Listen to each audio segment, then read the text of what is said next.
नमस्कार दोस्तों, मैं विवेक पंडित आपका अपने चैनल क्राइम स्टोरी बाय विवेक पर हार्दिक अभिनंदन, वंदन और स्वागत करता हूं, जहां हम आपको हर बार एक नई क्राइम स्टोरी सुनाते हैं।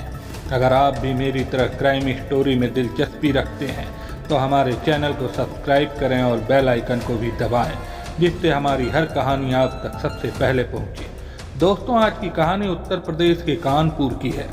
कानपुर महानगर के नौबस्ता थाने के अंतर्गत एक कॉलोनी है खाड़ेपुर। यह कॉलोनी कानपुर विकास प्राधिकरण ने मध्यम वर्गीय आवास योजना के तहत विकसित की थी।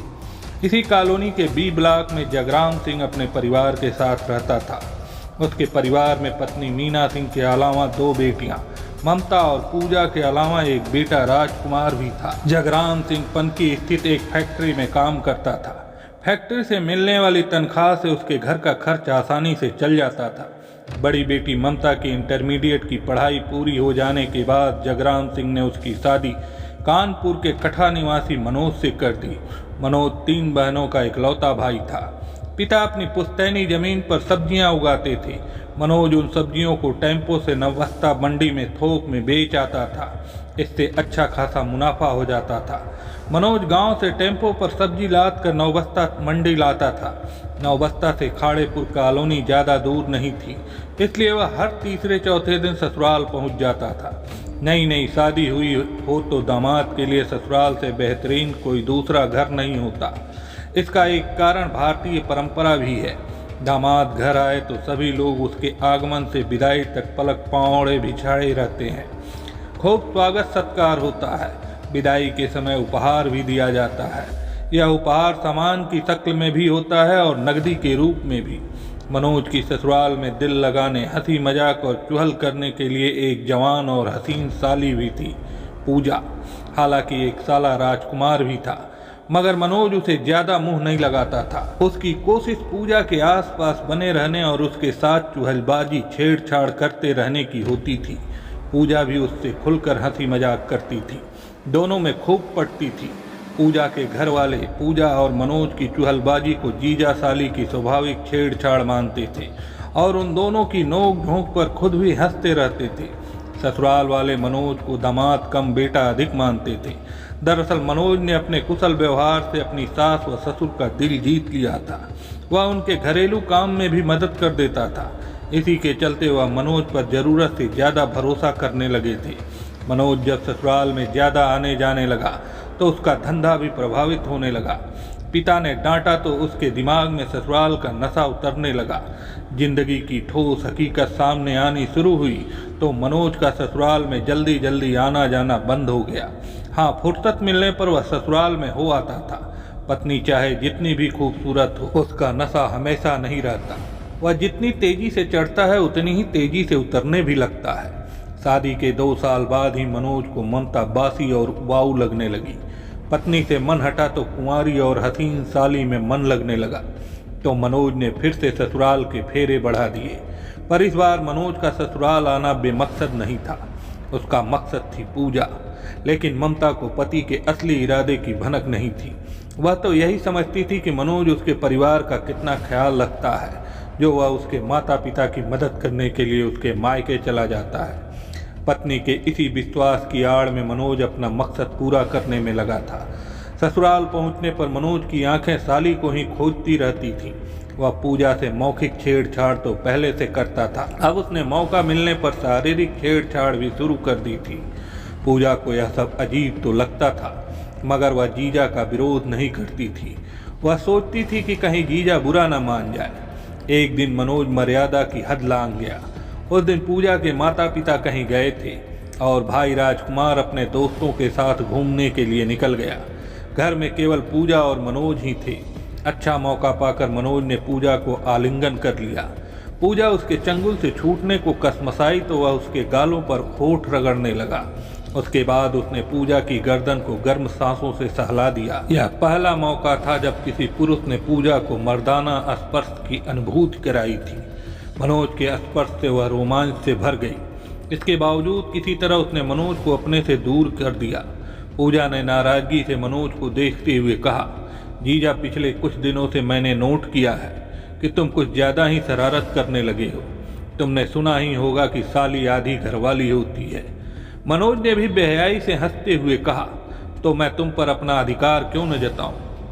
नहीं जीजा, यह सब मुझे पसंद नहीं है, वह बोली। सच कहता हूँ पूजा, तुम ममता से भी ज्यादा खूबसूरत और नसीली हो। कहते हुए मनोज ने उसका हाथ पकड़कर अपने सीने पर रख दिया। मेरी बात का यकीन न हो तो मेरे इस दिल से पूछ लो जो तुम्हें प्यार करने लगा है। काश मेरी शादी ममता के बजाय तुमसे हुई होती। जीजा तुम हद से आगे बढ़ रहे हो, कहकर पूजा ने हाथ छुड़ाया और वहां से चली गई। मनोज ने उसे रोकने या पकड़ने का प्रयास नहीं किया। वह अपनी जगह पर खड़ा मुस्कुराता रहा। पूजा पत्थर हो ऐसा नहीं था। जीजा की रसीली बातों और छेड़छाड़ से उसके मन में भी गुदगुदी होने लगी थी। बहरहाल उस दिन के बाद मनोज पूजा से जुबानी छेड़छाड़ कम और जिस्मानी छेड़छाड़ ज्यादा करने लगा। अब वह उसका विरोध भी नहीं करती थी। पूजा का अपने जीजा से लगाव बढ़ गया। वह स्वयं सोचने लगी कि शादी जब होगी तब होगी, क्यों न शादी होने तक जीजा से मस्ती कर ली जाए। परिणाम वही हुआ जो ऐसे मामलों में होता है। शादी से पहले ही पूजा ने अपने आप को जीजा के हवाले कर दिया। इसके बाद तो वह जीजा की दीवानी हो गई। मनोज भी आए दिन ससुराल में पड़ा रहने लगा। रात को अपने बिस्तर से उठकर वह चुपके से पूजा के कमरे में चला जाता और सुबह 4 बजे अपने बिस्तर पर आ जाता था। एक रात अचानक पूजा के पिता जगराम सिंह की नींद खुल गई। उन्हें बेटी के कमरे से खुसर फुसर की आवाजें आई। जिज्ञासावश उन्होंने बेटी के कमरे में खिड़की से झांका तो छोटी बेटी पूजा को दामाद के साथ देखकर उनका खून खौल गया। किसी तरह उन्होंने गुस्से पर काबू करके दरवाजा खटखटाया। दरवाजा खोलना उन दोनों की मजबूरी थी। पूजा ने डरते डरते दरवाजा खोल दिया। सामने पिता को देखकर वह घबरा गई। मनोज माफी मांगते हुए ससुर के पैरों में गिर गया। बहरहाल उस समय जगराम ने उनसे कुछ नहीं कहा। सुबह होने पर जगराम ने रात वाली बात अपनी पत्नी मीना को बताई। बदनामी के भय से जगराम सिंह व मीना ने शोर शराबा नहीं किया। उन दोनों ने पूजा और मनोज को धमकाया। दोनों सिर झुकाए अपनी फजीहत कराते रहे। कुछ देर बाद मनोज वहां से अपने घर लौट गया। जगराम सिंह और मीना ने बड़ी बेटी ममता के दाम्पत्य को कड़वाहट से बचाने के लिए उसके पति की करतूत छिपाए रखी। ससुराल की बात ससुराल में ही दबी रही और वह पूजा के लिए लड़का देखने लगे ताकि जल्द से जल्द उसके हाथ पीले कर सके। लेकिन दामाद की करतूत छिपाना जगराम को महंगा पड़ गया। हुआ यह कि मनोज के मन में जो डर था वह धीरे धीरे दूर हो गया। एक दिन पूजा ने मनोज को फोन करके बता दिया कि उसके पिता उसके लिए लड़का ढूंढ रहे हैं। यह जानकारी मिलते ही मनोज एक दिन ससुराल पहुंच गया। उसने सास ससुर से अपने गलती की माफी मांग ली। साथ ही यह भी कहा कि आइंदा वह पूजा को साली नहीं बल्कि छोटी बहन मानेगा। वह उसके साथ वैसा ही व्यवहार करेगा जैसा एक भाई अपनी बहन से करता है। जगराम सिंह और मीना के लिए यही बहुत था कि दामाद को अपनी गलती का एहसास हो गया और उसने पूजा को बहन मान लिया था। अतः दोनों ने सच्चे दिल से मनोज को माफ कर दिया। मौका मिलने पर मनोज ने पूजा को बताया कि तुम्हारी शादी भले ही कहीं हो जाए, मेरे संबंध तुम्हारे साथ पहले की तरह ही रहेंगे। इस पर पूजा ने भी कह दिया कि मैं भी तुम्हें प्यार करती रहूंगी, तुम्हें कभी नहीं भुला सकूंगी। इसके बाद मनोज अपने ससुर के साथ मिलकर पूजा के लिए लड़का खोजने लगा। इसी बीच जगराम सिंह की मुलाकात तेज बहादुर से हुई। तेज बहादुर कानपुर शहर के हंसपुरम नववस्था में रहता था। वह जगराम के बड़े भाई सुखराम का दामाद था। उसके साथ सुखराम की बेटी अनीता ब्याही थी। इस नाते वह उसका भी दामाद था। जगराम ने उससे अपनी बेटी पूजा के लिए कोई लड़का बताने को कहा तो उसने बताया कि उसका छोटा भाई ओम प्रकाश ब्याह लायक है। ओम प्रकाश कार चालक है और अच्छा कमाता है। तेज बहादुर ने यह भी बताया कि ओम प्रकाश के अलावा उसके 2 अन्य भाई छोटू व प्रमोद भी हैं। सभी लोग साथ रहते हैं। क्योंकि पुरानी रिश्तेदारी थी अतः जगराम सिंह ने ओम प्रकाश को देखा तो वह उन्हें पसंद आ गया। पूजा के इस रिश्ते को मनोज ने भी अपनी सहमत दे दी क्योंकि पूजा कहीं दूर नहीं जा रही थी।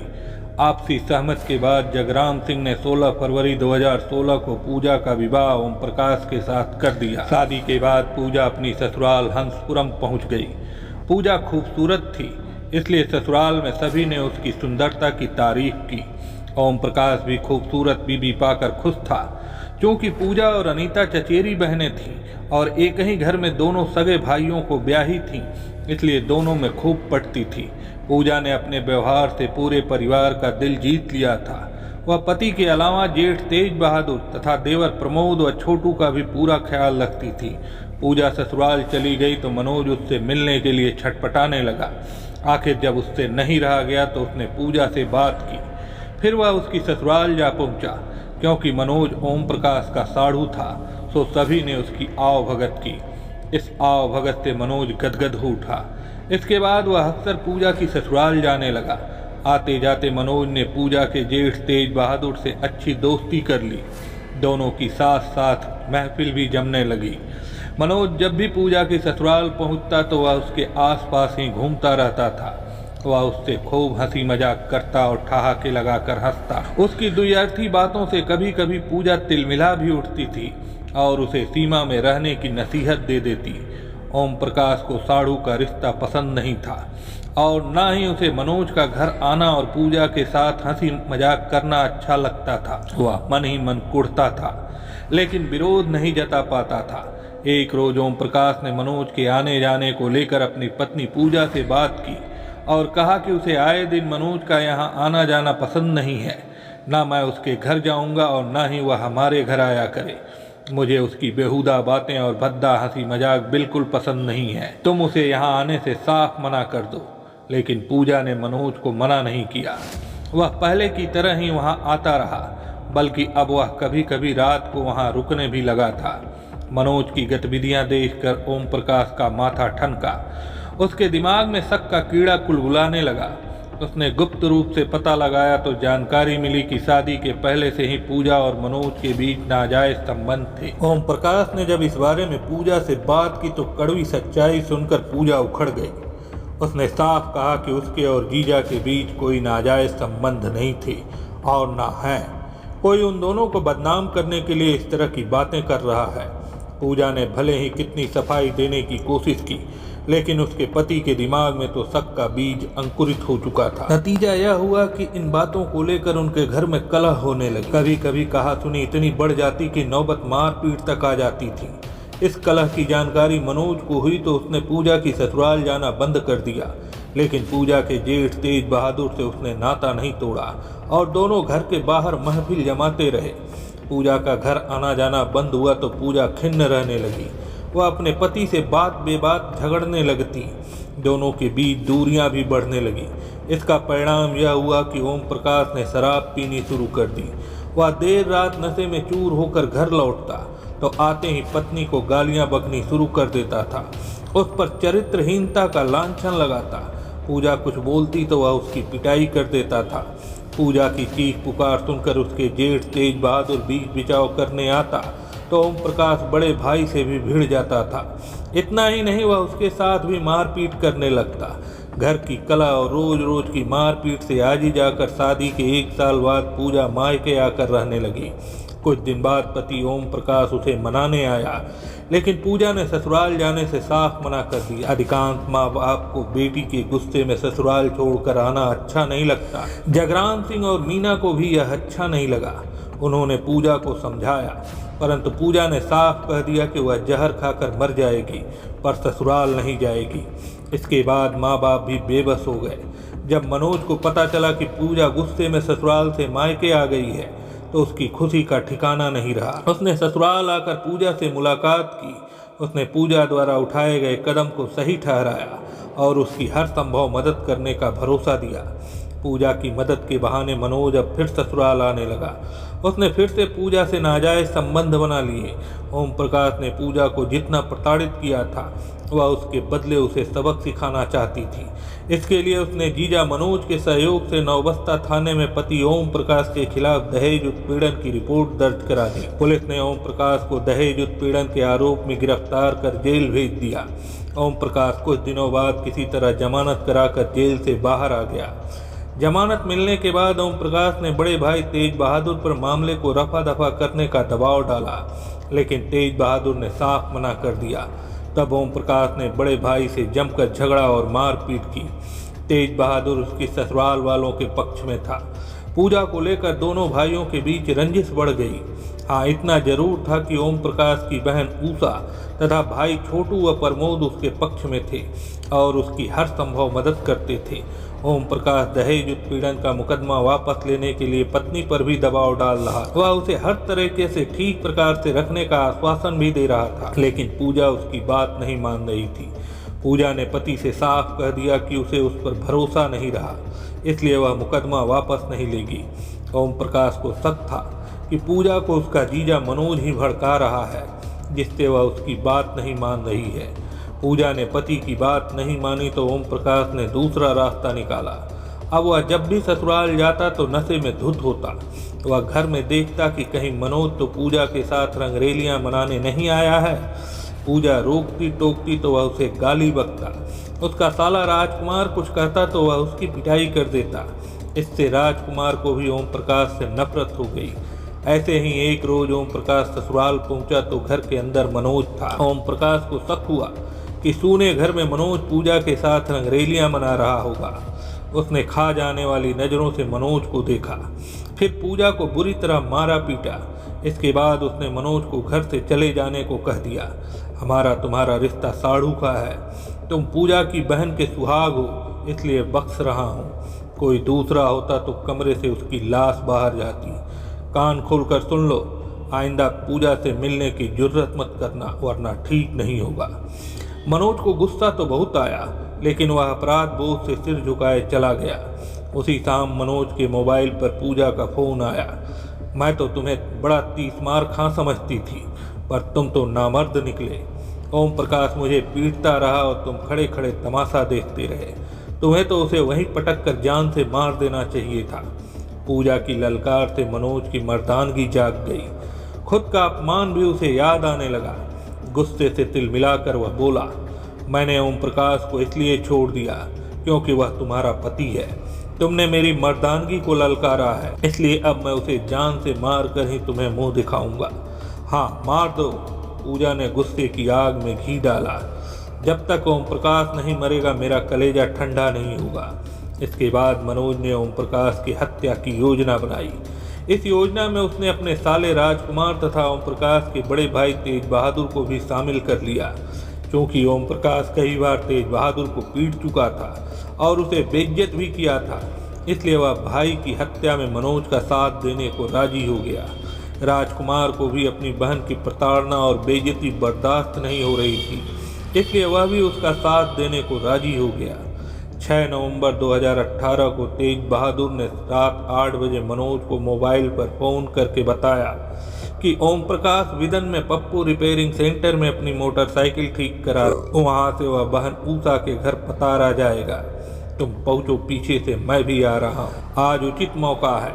मनोज ने साले राजकुमार को साथ लिया और विदन पहुँच गया, जहां ओम प्रकाश अपनी मोटरसाइकिल ठीक करा रहा था। योजना के अनुसार मनोज अपनी मोटरसाइकिल से पप्पू के रिपेयरिंग सेंटर पर पहुंच गया। वहां मनोज ने ओम प्रकाश से दुआ सलाम की, फिर अपने किए की माफ़ी मांगी। मनोज झुका तो ओम प्रकाश भी नरम पड़ गया। वैसे भी मनोज कोई गैर नहीं, साढ़ू था, इसलिए ओम प्रकाश ने उसे माफ़ करते हुए कहा, ठीक है भाई साहब, मैंने तुम्हें माफ़ किया, मगर गलती दोहराने की कोशिश मत करना। ठीक है, आइंदा गलती नहीं होगी, लेकिन मैं चाहता हूं कि इस खुशी में आज तुम मेरे साथ पार्टी करो, तब मैं समझूंगा कि तुमने मुझे दिल से माफ़ कर दिया है। जब तुम यह बात कह रहे हो तो मुझे मंजूर है। इसके बाद मनोज और ओम प्रकाश ने ठेके पर जाकर शराब पी। मनोज ने जानबूझकर ओम प्रकाश को कुछ ज़्यादा पिला दी। घर वापसी में मनोज ने शंभुआ हाईवे पुल पर मोटरसाइकिल रोक दी। ओम प्रकाश भी रुक गया। इसके बाद मनोज ने तेज बहादुर को भी बुला लिया। योजना के मुताबिक राजकुमार ने ओम प्रकाश की मोटरसाइकिल हाईवे किनारे पलट दी। फिर मनोज व तेज बहादुर ने ओम प्रकाश को दबोच दिया और दोनों ने मिलकर चाकू से ओम प्रकाश की गर्दन रेत दी। दुर्घटना दर्शाने के लिए उन लोगों ने उसके शव को सड़क किनारे फेंक दिया। इसके बाद मनोज राजकुमार के साथ ससुराल पहुंचा और पूजा को उसके पति की हत्या कर देने की जानकारी दी। तेज बहादुर भी अपने घर हंसपुरम आ गया। 7 नवंबर की सुबह शंभुआ हाईवे पुल पर दुर्घटना की सूचना बिधना थाना प्रभारी संजीव चौहान को मिली, तो वह पुलिस टीम के साथ वहां पहुंच गए। उस समय वहां भीड़ जुटी थी। इसी भीड़ में से एक शख्स सामने आया और उसने बताया कि उसका नाम तेज बहादुर है और वह नवबस्ता थाने के हंसपुरम का रहने वाला है। मृतक उसका छोटा भाई ओम प्रकाश है। वह उसे खोजता हुआ यहाँ पहुँचा था। बीती शाम ओम प्रकाश बहन ऊषा के घर गया था। शायद वहीं से घर लौटते समय उसका एक्सीडेंट हो गया क्योंकि शव की शिनाख्त हो गई थी। इसलिए थाना प्रभारी संजीव चौहान ने शव को पोस्टमार्टम के लिए भेज दिया। दूसरे रोज जब पोस्टमार्टम की रिपोर्ट उन्होंने पढ़ी तो वह चौंक गए, क्योंकि ओम प्रकाश की मौत सड़क दुर्घटना में नहीं हुई थी, बल्कि गला काटकर हत्या करने के बाद उसे सड़क पर डाला गया था ताकि मामला दुर्घटना का लगे। इसके बाद थाना प्रभारी संजीव चौहान ने मृतक के भाई तेज बहादुर, प्रमोद व छोटू तथा बहन ऊषा से पूछताछ की। तेज बहादुर तो पुलिस को बरगलाता रहा, लेकिन प्रमोद, छोटू व ऊषा ने शक जाहिर किया। उन्होंने बताया कि ओम प्रकाश की शादी पूजा से हुई थी।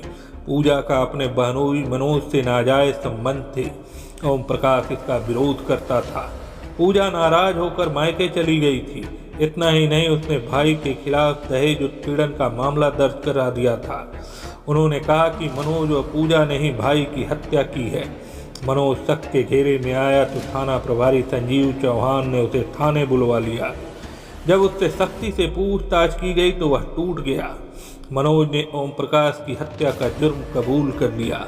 मनोज ने बताया कि उसने अपने साले राजकुमार व मृतक के बड़े भाई तेज बहादुर के साथ मिलकर ओम प्रकाश की हत्या की थी। मनोज ने यह भी स्वीकार किया कि मृतक की पत्नी के साथ उसके नाजायज संबंध हैं। उसी के उकसाने पर ओम प्रकाश की हत्या की गई थी। हत्या का राज खुला तो पुलिस ने मृतक की पत्नी पूजा तथा भाई तेज बहादुर को भी हिरासत में ले लिया, किंतु राजकुमार फरार हो गया। मनोज की निशानदेही पर पुलिस ने हत्या में प्रयुक्त चाकू भी बरामद कर लिया, जिसे उसने घर में छिपा दिया था। थाना प्रभारी संजीव चौहान ने मृतक के छोटे भाई प्रमोद की तरफ से मनोज, पूजा, तेज बहादुर व राजकुमार के खिलाफ भारतीय दंड विधान की धारा 302 के तहत केस दर्ज करके उन्हें विधिवत गिरफ्तार कर लिया। 14 नवंबर 2018 को पुलिस ने हत्यारोपी मनोज, पूजा व तेज बहादुर को कानपुर कोर्ट में रिमांड मजिस्ट्रेट के सामने पेश किया, जहां से उन्हें जिला कारागार भेज दिया गया। कथा संकलन तक उनकी जमानत नहीं हुई थी, जबकि राजकुमार फरार था। कथा पुलिस सूत्रों पर आधारित है। दोस्तों, यह कहानी यहीं समाप्त होती है। अगर आपको यह कहानी पसंद आई हो तो आप हमें कमेंट बॉक्स में ज़रूर बताएं। और हाँ, इस चैनल को ज़रूर सब्सक्राइब कर लें और अपने दोस्तों में इस स्टोरी को लाइक करते हुए शेयर करें। मिलते हैं अगली कहानी में। तब तक के लिए सावधान रहें, सुरक्षित रहें और सतर्क रहें। धन्यवाद।